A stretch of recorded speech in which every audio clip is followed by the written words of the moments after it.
8 years of war in Ukraine has given rise to a cottage industry of high-quality military clothing and equipment to supply the troops on the front lines. And so Ukrainian companies have stepped in to fill that gap, and they're not just in it for profit. These guys see what they do making this equipment as a way to support the war effort and the guys that are out there doing the fighting. This nondescript apartment building on the outskirts of Kyiv, the nation's capital, holds a secret in its basement that is helping to make soldiers safer on the front lines.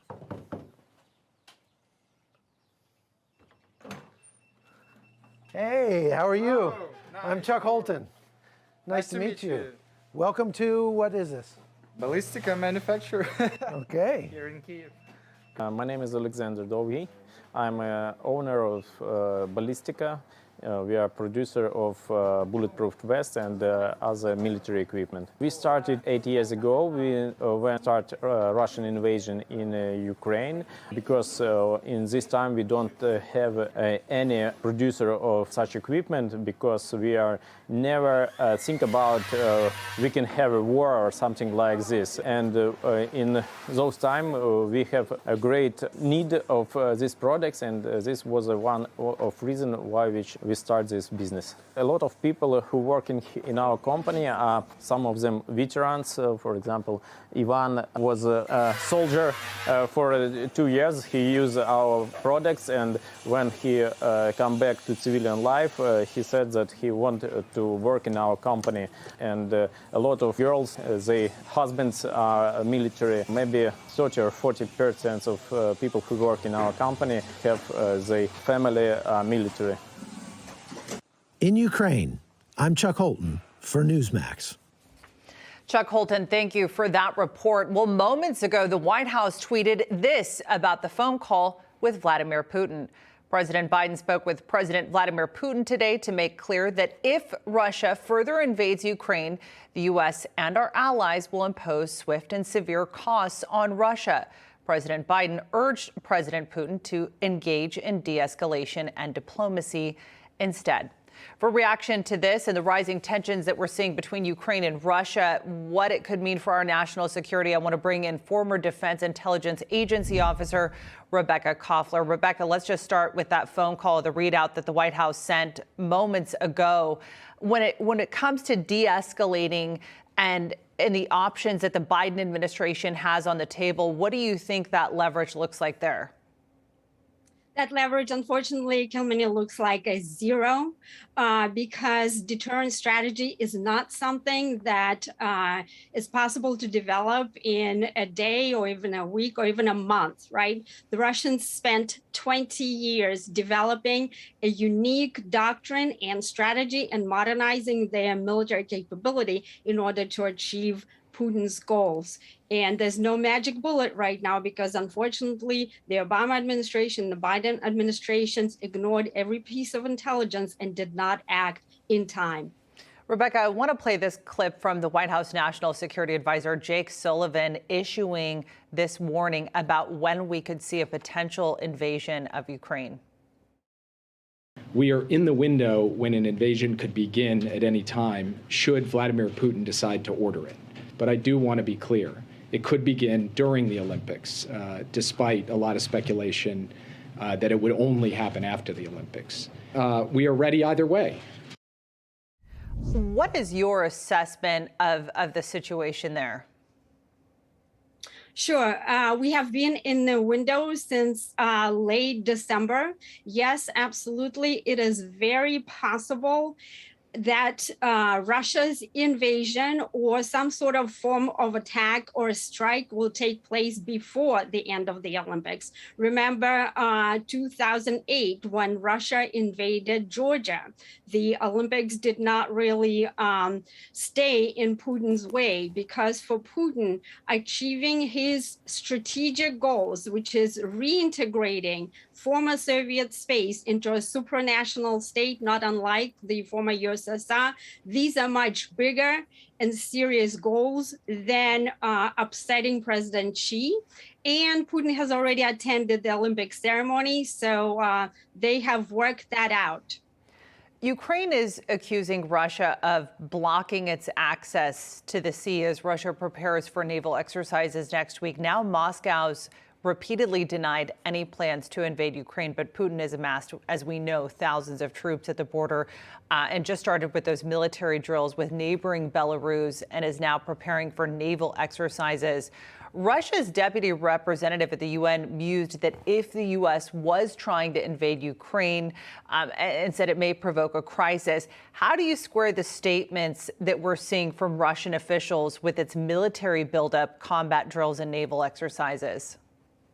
It's very typical for the Russian President Putin to speak out of both sides of his mouth because disinformation is a form of statecraft that Russia practices every day. And the statecraft is aimed at confusing U.S. intelligence, confusing U.S. national security apparatus, and the Washington experts. What we see right now, you mentioned the naval blockade, that is a classic indication and warning of Russia's preparation for war. Every single military exercise right now must be viewed as what we call in the intelligence business INW, indication and warning. So they could serve as cover to achieve tactical surprise. They cannot achieve strategic surprise any longer because we are watching for it. But tactical surprise is what they want to achieve. Rebekah, another analyst that spoke to Newsmax earlier said that he didn't think that an aerial campaign would necessarily be part of Russia's invasion tactics because it would want to preserve the economy for its own benefits. What are your thoughts there? I disagree. A limited air missile campaign is a very viable option because the Russians right now have the capability that is pretty much on par with U.S. precision strike capability, where they can surgically strike very specific targets. And so I would not rule it out. Absolutely. There are about 5 different options that Putin can choose from. He has positioned his forces with a very flexible force posture. And as soon as the opportunity arises, which is pretty much there, he can take action that is conducive to the strategic environment at that particular moment. Rebekah, Ukraine's President Vladimir Zelensky has accused the West of panic after countries have advised their staff to leave the country immediately. And he said that Ukraine is prepared for a Russian invasion. But given the deployment of U.S. troops, NATO support, how prepared is Ukraine for a Russian invasion? Sure. So President Zelensky is in a very, very tough spot, Kilmeny, because unfortunately, our president, Joe Biden, has sort of thrown him under the bus by starting, very early on to spread sort of an alarm, right? Because you don't do that to your ally, because President Zelensky has a country to run and he has to have his population calm. And in fact, right now, the Ukrainians are much calmer than some of the Washington establishment's experts. Yes, Ukraine is prepared, but remember, Russian military is second only potentially to the U.S. military. It has superior military capability and non-kinetic capability, and it could run Ukraine over in just a matter of hours. And so all the weaponry that we have provided to Ukrainian, is great. But if Putin wanted to completely invade Ukraine and wipe it out, he can. He's not going to do that because he needs it. He only is going to do a fairly limited option, searching its objectives, but he can do a range of options. So what do you think a Russian invasion would look like on the ground? I would look to the so-called peacekeeping playbook. Putin has a number of various playbooks that are called asymmetric strategy. They're called control and stability. The most recent one that has been tested out in Kazakhstan is deploying peacekeepers under the rubric of CSTO, which is Russia's version of NATO. That playbook has been tested out several times already before Kazakhstan.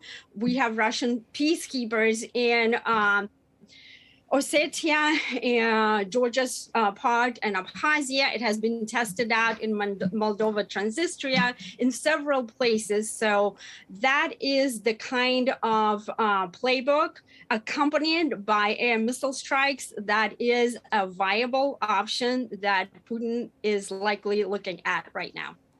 Vice President Kamala Harris is heading to Europe to help, quote unquote, secure Ukraine's border at the Munich Security Conference next week. How is she expected to do that, given the optics that many, especially politicians here at home, haven't felt that she has done that with the nation's own borders? A very difficult mission to achieve. Frankly, it's a cardinal rule of security assistance not to show the desire to help the ally more than they want to help themselves, right? What do I mean by that? NATO members are divided in their understanding of the Russian threat, and they're willing to actually put their money where mouth is, and that is to contribute to the kitty by contributing 2%, only 2%, Kelmina, right?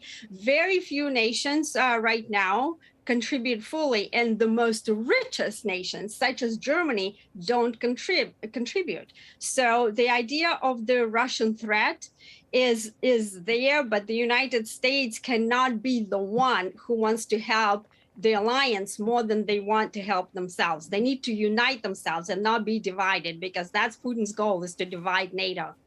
Rebekah Koffler, so many angles to cover here when it comes to this conflict. We really appreciate your analysis. Thanks for being with us.